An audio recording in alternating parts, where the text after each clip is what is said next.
O'zbekistonda Oqtoshda shunaqa sanatoriy ochilganini bilarmidinglar o'rtoqlar? Qaranglar zo'rligini, resepsiyonlarni ko'ringlar o'rtoqlar. 23-maydan o'zi ochilar ekan, lekin hozirdan qabul boshlangan, o'sha odamlar dam olishyapti. Telefon qilsanglar bo'ladi. Juda ham o'zgacha uslubda qilingan lekin joy. Dizaynerlar o'zgacha yondashgan ekan bu joyga qaranglar.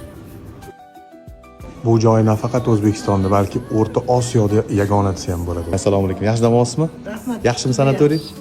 Sizlarga yoqyaptimi? Assalomu alaykum. Zo'rmi? Yaxshimi? Restoranni qaranglar, 200 kishilik restoran ekan. Bu yoqda ovqatlari shvedskiy stol berilar ekan va oshpazlari oldinglarda tayyorlab turishar ekan, qaranglar. Eng sara ovqatlarning hammasi mevalar, juda ham chiroyli, marmitlardan ovqatlar turibdi, ko'ringlar. Mana bu yoqda ham ovqatlar bor. Terrasasi ham bor ekan.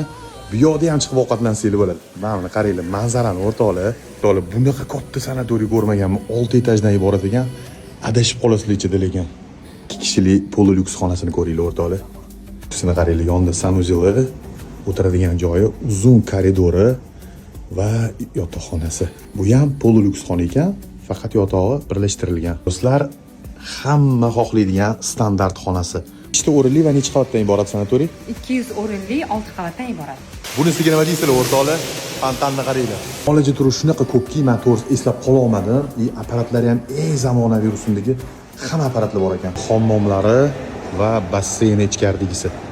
Mehmonlar kelishni boshlagan. Aytaman do'stlar, O'rta Osiyo bo'yicha desanglar ham bo'ladi, eng zo'r sanatoriy bo'libdi. Sababi hozir Qozog'iston, Qirg'iziston va boshqa davlatlar tur operatorlari mehmonlarini joylashtirishni boshlagan. Toshda ochilgan bu sanatoriy nomi do'stlar Geyzer. Juda ham zo'r sanatoriy.